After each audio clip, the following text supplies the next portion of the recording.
오늘 말씀의 제목을 따라해 보시기 바랍니다. 복음에는 순서가 있습니다. 복음에는 순서가 있습니다. 오늘 말씀은 기독교 교리를 아주 가장 완벽하게 압축하고 있는 내용입니다. 사도 바울의 마음을 복음으로 표현하고 있고, 이 복음이 가득 찬 짧은 이 서신 안에 완벽하게 복음을 서술하고 있죠. 그래서 오늘 이 짧은 읽었던 본문에 소제목이 있다면 신학자들은 작은 복음이다, 이렇게 이름을 붙였습니다. 한번 따라해 봅시다. 작은 복음. 사실은 큰 복음, 작은 복음이 어디 있겠습니까? 근데 작은 복음이라는 의미는 이렇습니다.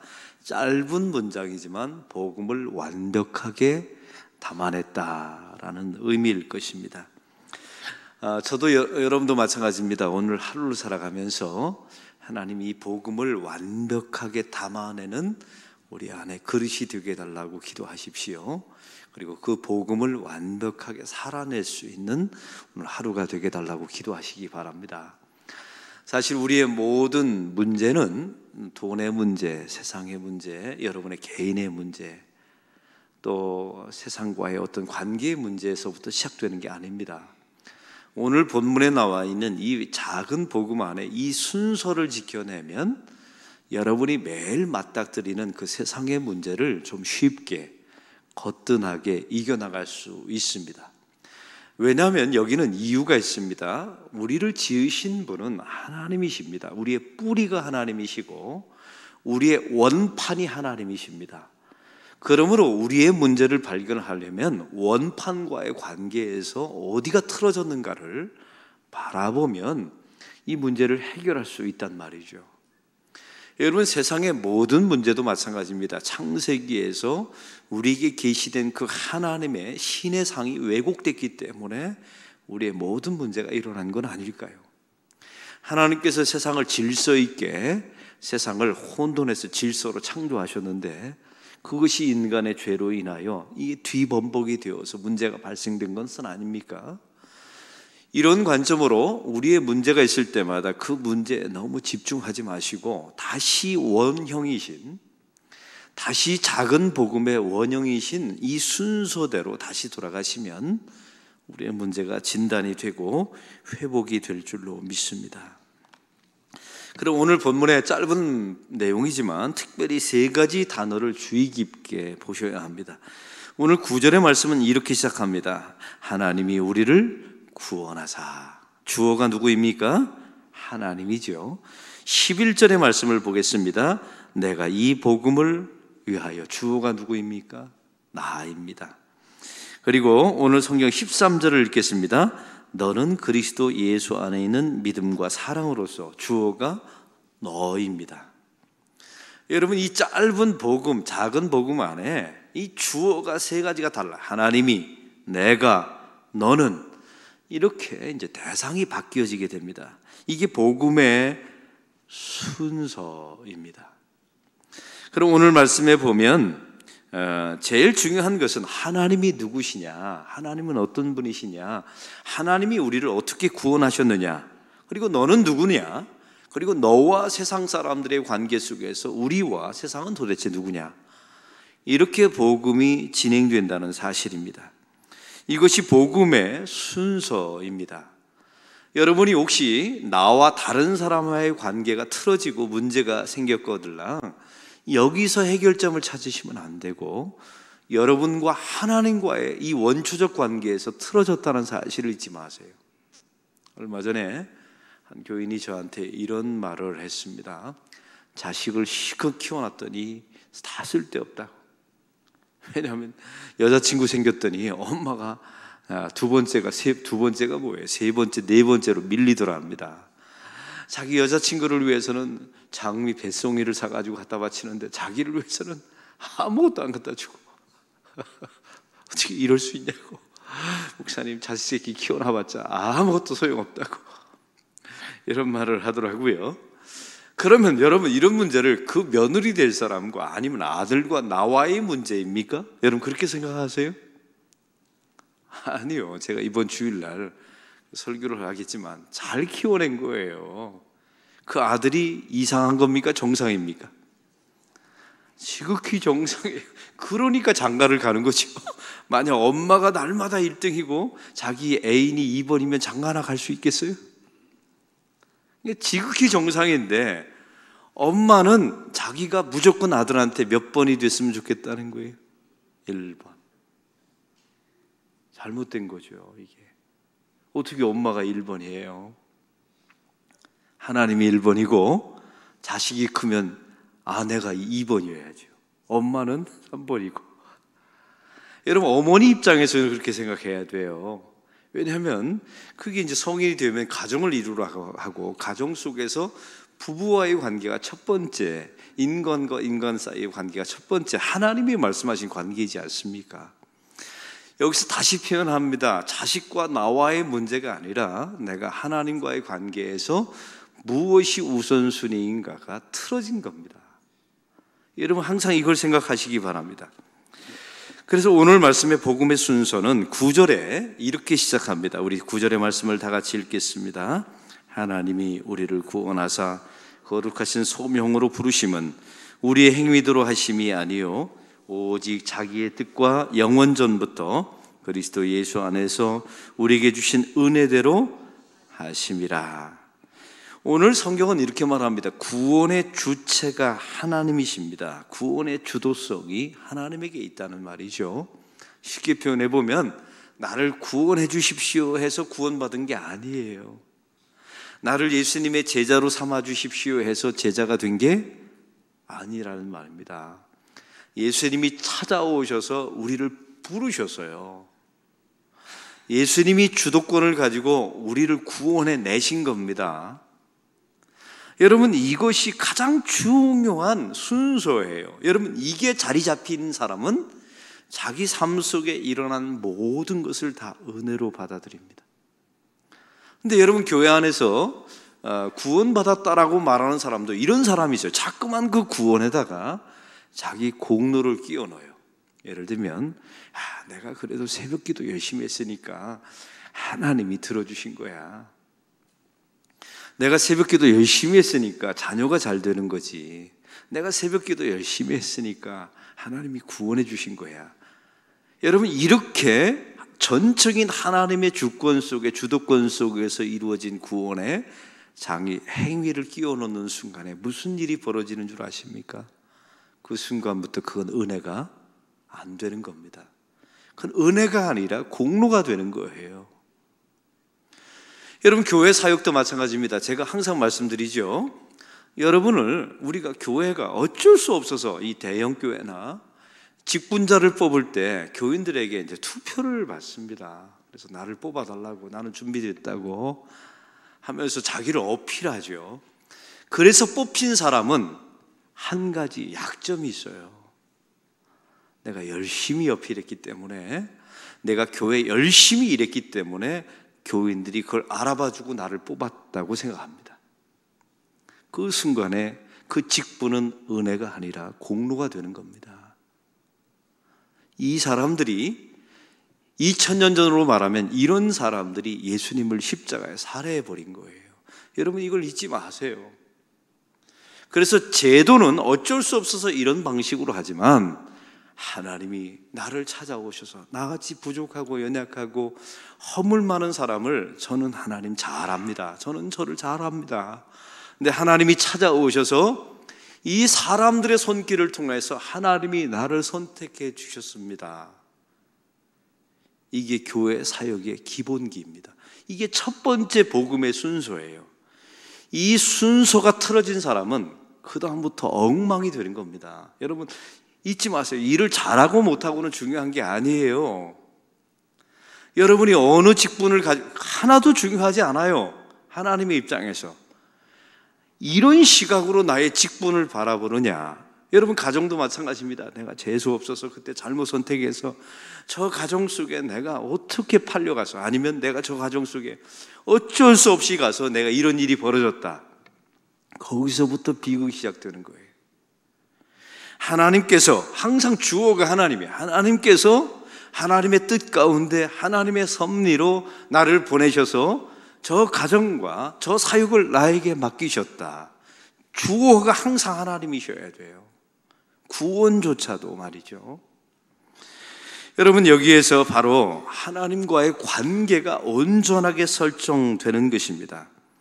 여러분, 이것이 바로 하나님이 나를 먼저 찾아오셨어요. 만세전부터 예정하셨어요. 나를 부르셨고 나에게 이 일을 하셨어요. 그래서 오늘 성경은 말하죠. 우리의 행위대로 하심이 아니요. 이걸 거꾸로 말하면 하나님의 은혜로 하심이요. 여러분, 이런 관계가 아주 명확해야 합니다. 그리고 말하죠. 오직 자기의 뜻과 영원전부터 그리스도 예수 안에서 우리에게 주신 무엇대로? 은혜, 공로대로 하심이 아니라 은혜대로 하심이라. 사랑하는 성도 여러분, 그래서 자기 삶 속에 주어진 모든 상황을 하나님의 은혜로 해석하는 사람은 이미 승리한 겁니다. 가정 안에서도 마찬가지예요. 나의 지분을 찾고 나의 어떤 인정을 찾는 사람들을 보면 다 공로사상이, 내가 이 가정을 위해서 얼마나 기여했는데, 이 순간부터 가정은 망가지는 겁니다. 그래서 다시 그 가정의 문제에서 집중하지 마시고 다시 하나님께서 나같이 부족한 사람에게 이런 남편, 이런 아내, 이런 자식을 붙여주셨다는 것, 이것을 하나님의 은혜로 해석하고 받아들여야 이 문제가 풀려가는 겁니다. 할렐루야. 이게 하나님의 복음의 방식이에요. 이것이 구원의 시작입니다. 여러분, 나의 뜻, 나의 의지, 나의 결단이 중요한 게 아니에요. 하나님이 먼저 시작하신 겁니다. 신앙에 관한 말이죠. 여러분, 결혼식도 마찬가지예요. 살다 보면 헤어지고 싶을 때도 있고 또 어떤 때는 실망할 때도 있지 않겠습니까? 사람과 사람이 사는데 왜 그런 일이 없겠어요? 그런데 여러분, 결혼식 서약에서 했잖아. 이것은 누가 묻고 주셨다고요? 왜 대답을 안 하세요? 누가 묻고 주셨다고 말했어요? 하나님이 묻고 주신 거예요. 그래서 누가 나누지 못할지니라? 사람이, 그 앞에 단어가 never, 결코 나누지 못할지니라. 왜냐하면 하나님이 묻고 주시는 거니까요. 항상 그 신앙이 우리의 뿌리인 거예요. 하나님이, 주어가, 여러분 사역이 견고해지려면 항상 처음에 복음의 시작은 주어가 하나님이셔야 돼요. 내가, 이게 아니라 하나님이 은혜로, 믿음으로 말미암아 그 믿음조차도 하나님의 선물로 주신 것이라. 여기서부터 은혜가 시작되고 여러분의 사역의 문제를 풀어가는 키포인트가 여기 있다는 사실입니다. 여러분, 우리가 교회가 건축하고 이 과정 속에서 왜 어려움이 없었겠습니까? 다 있지만 그 과정 속에 하나님이, 우리가 기도하면 하나님이 지으십니다. 여기 이 문장의 주어가 누구입니까? 우리가 기도하면이 아니에요. 그건 조건문이고요. 이 문장의 주어는 하나님이세요.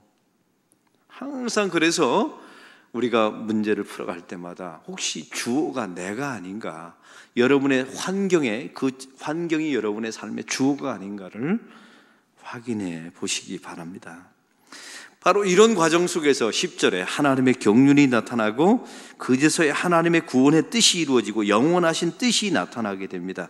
10절의 말씀을 다 같이 읽겠습니다. 이제는 우리 구주 그리스도 예수의 나타나심으로 말미암아 나타났으니 그는 사망을 피하시고 복음으로써 생명과 썩지 아니할 것을 드러내신지라. 여러분, 하나님을 주어로 삼는 사람은 놀라운 일이 벌어지는데요, 그 하나님이 보내신 예수 그리스도가 우리 인생에 받아들여집니다. 그리고 더 중요한 게 있어요. 그 하나님의 은혜가 무엇을 통하여 실현됩니까? 예수님의 십자가의 죽으심을 통해서 실현되는 거예요. 여러분, 우리가 하나님을 어떻게 알 수 있습니까?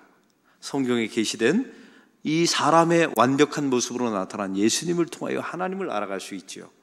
여러분, 하나님의 뜻을 어떻게 알 수 있나요? 예수님이 말씀하신 하나님의 아들의 말씀을 통하여 하나님의 뜻을 알 수가 있어요. 여러분, 그래서 하나님을 알아가려면 예수님을 아시면 되고, 하나님을 사랑하려면 예수님을 사랑하시면 되는 겁니다. 그래서 제가 항상 말씀드렸죠. 성경을 통해서 야, 이런 예수님 너무나 좋다. 이 말은 우리 하나님이 너무나 좋으시다. 이 말과 동일한 줄로 믿습니다. 그래서 예수님 안에서 하나님의 뜻을 읽어내야 합니다. 십자가 안에서 하나님의 뜻을 찾아야 되죠. 이것이 복음의 시작입니다.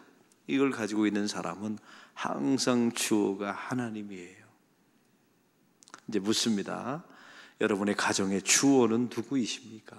문제가 있을 때마다 주어를 누구로 탓하고 있나요? 그걸 다 빼버리시고 예수 그리스도 하나님으로 주어를 바꾸시기 바랍니다. 그리고 그 모든 것을 은혜로 해석할 수 있는 능력이 있어야 돼요. 제가 언젠가 또 설교 시간에 계속 반복해서 말합니다. 우리에게 찾아오는 고난과 환난도 십자가 안에서 하나님 안에서 바라보면 이렇게 해석합니다. 이것은 은총적 계기가 된다고요. 참 하나님은요, 놀라운 게 여러분이 원하는 것 주시는 이런 게 은총적 계기가 아니에요. 하나님은 고난과 환난과 내가 가고 싶지 않은 길을 걸어가게 함을 통하여 이것을 은총적 계기로 만드세요. 내가 상상하지 않았던 새로운 길로 하나님께서 우리를 인도하시는 수단으로 고통과 고난을 사용하십니다. 그래서 성경에 있는 수많은 하나님의 백성들은 결국 그들의 입술로 정확하게 말하진 않았지만 그때는 그 고난이 이해가 되지 않았습니다. 받아들일 수가 없었습니다. 그러나 지나고 보니까 하나님, 이것은 나에게 은총적 계기가 되었습니다. 이렇게 해석하게 되죠. 여러분, 이 해석의 능력이 어디서 나왔을까요? 그리스도 안에서. 하나님 안에 있는 사람, 하나님을 주어로 삼는 사람만 누릴 수 있는 특권입니다. 여러분이 지금 가지고 있는 그 수많은 문제와 고난과 좌절을 바라보면서 이거는 재앙이다, 힘들다, 어렵다, 정말 길이 없다, 여러분 이렇게 말하면요 진짜 있던 길도 없어집니다. 근데 그 순간마다 하나님 앞에 이렇게 기도하면 안 되겠습니까? 하나님, 지금 이게 은총적 계기라는 게 안 보입니다. 그런 해석이 안 내려집니다. 하나님, 제발 이 사건이 은총적 계기로 보이게 해달라고 좀 기도해 주세요. 여러분이 잃어버리고 뺏긴 것만 생각하지 마시고, 하나님, 그럼에도 불구하고 제가 얻은 게 있다는 사실을 좀 보이게 해주세요. 이게 하나님이 주어로 바뀐 겁니다. 할렐루야. 이렇게 되는 사람만 이겨낼 수 있어요. 이렇게 고백하는 사람만 그 사건을 통해서 그의 신앙이 성장할 수 있단 말입니다. 할렐루야. 오늘 이런 하루가 되기를 바랍니다. 오늘 또한 성경은 주어가 바뀝니다. 그 다음에 이제 순서가 있다고 그랬죠. 11절에 읽겠습니다. 내가 이 복음을 위하여 선포자와 사도와 교사로 세우심을 입어노라. 여러분, 나와 복음과의 관계 속에서 자기 자신을 발견하면 이게 중요해요. 우리는 자꾸만 타인과 나와의 관계 속에서 나의 정체성을 발견하려고 해요. 아니요. 하나님의 부르심, 하나님의 복음 안에서 나와의 관계. 여러분, 복음과 나와의 관계는 무엇입니까? 그 복음을 위하여 하나님이 나를 교사와 사도로 부르셨어요. 여기서 중요한 전제가 있습니다. 여러분, 우리가 질문을 할 때마다 여러분 무엇을 위하여 부르셨습니까? 하나님은 무엇을 위하여 당신을 세우셨나요? 라고 물었을 때 분명하게 대답하지 못한다면 그 사람은 이미 실패한 겁니다. 교회 일을 열심히 해요. 무엇을 위해서? 하나님이 왜 당신을 부르셨습니까? 부르신다면 뭐라고 대답하시렵니까? 하나님이 여러분의 가정 속에 왜 여러분을 아비와 어미로 세우셨나요? 왜 세우셨어요? 여러분의 직장 속에 하나님이 무엇을 위해서 부르셨고 왜 여러분을 부르셨나요? 이것을 복음과 나와의 관계 속에서 풀어내셔야만 여러분 이 문제를 세우시죠. 저는 제 마음속에 요즘 주시는 강력한 열망이 하나 있어요. 제가 부산 땅에 담임 목사로 왔을 때 우리 소망교회 교인들이 또한 우리 부목사님들이 저를 굉장히 불쌍한 눈으로 바라보더라고요. 왜냐하면 제일 멀리 가니까. 근데 제 마음속에 부산 땅에 와서 목회를 하면서 이런 마음이 들었어요.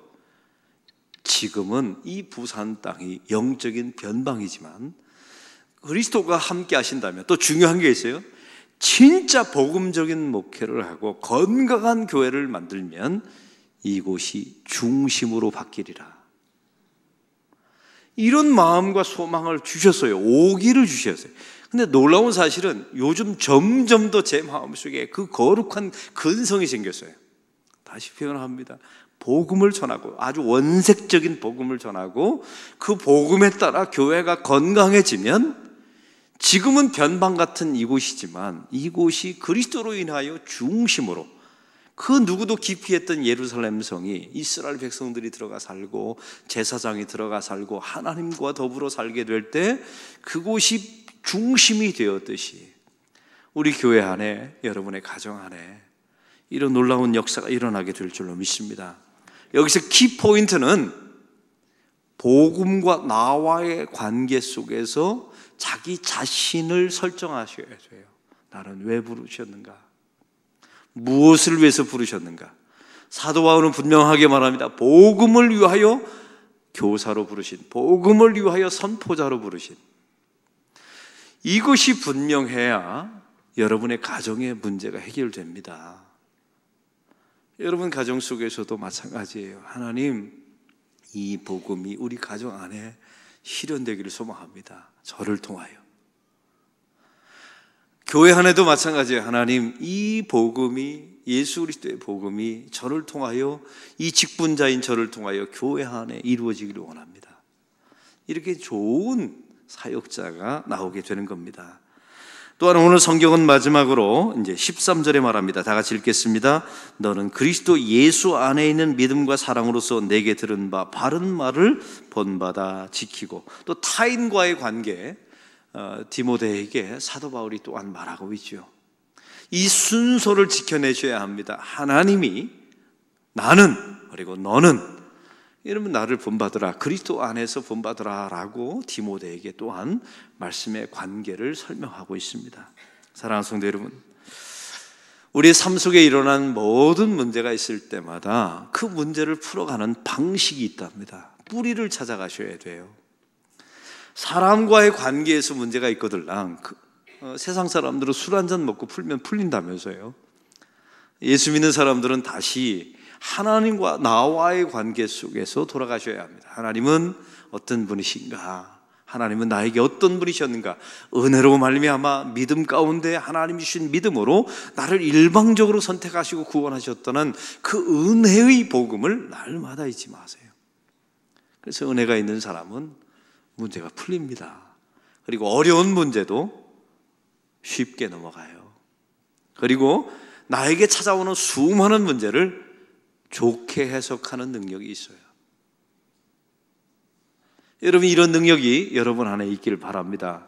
그리고 심지어 고난조차도 하나님, 이것이 은총적 계기가 되게 하여 주옵소서. 여러분, 이것이 하나님이 주어인 사람들의 특징이에요. 그리고 자기 자신을 복음과의 관계 속에서 설정하시기 바랍니다. 여러분, 왜 오늘도 가정을 섬깁니까? 복음 안에서 의미를 찾으세요. 여러분, 오늘 누군가를 왜 만나야 합니까? 복음 안에서 그 만남의 의미를 찾으셔야 돼요. 여러분, 왜 장사하시나요? 왜 사업하시고 직장에 가시나요? 돈 벌기 위해서 목구멍이 포도청이, 이런 분은 이미 많은 부분이 무너져 있는 겁니다. 그건 세상 사람들도 얼마든지 그렇게 해요. 복음 안에서, 복음 안에서 두 가지 의미예요. 이렇게 말하면 안 됩니까? 하나님, 제가 열심히 벌어서 11조 많이 되면 하나님의 교회 재정에 도움이 되겠지요. 이것도 복음 안에서의 의미예요. 또 한 가지, 하나님, 제가 오늘 수많은 사람을 만나게 돼, 거래처에서 만나고 사람과 만나게 되는데 제가 장로라는 것을, 제가 집사라는 것을, 내가 목사라는 것을 저 사람이 압니다. 하나님이 이 관계 속에 치열한 경쟁, 이익을 추구하는 세상 속에서도 예수 믿는 사람은 다르긴 다르구나. 이것을 증거하고 보이는, 증명해내는 하루가 되게 하여 주옵소서. 복음 안에서의 관계 아닙니까? 이런 관계가 될 때 우리는 의미를 찾고 오늘 하루를 살아가면서 복되다, 하나님이 나와 함께 하셨다, 이런 하루가 될 것입니다. 그런 복된 하루가 되시기를 축원합니다. 오늘 말씀의 느낌과 깨달은 점을 적어 보시고 해야 될 것 한 가지와 하지 말아야 될 것 한 가지를 적어보시고 또 이 말씀대로 살아내는 하루가 되게 달라고 기도하는 시간 갖겠습니다.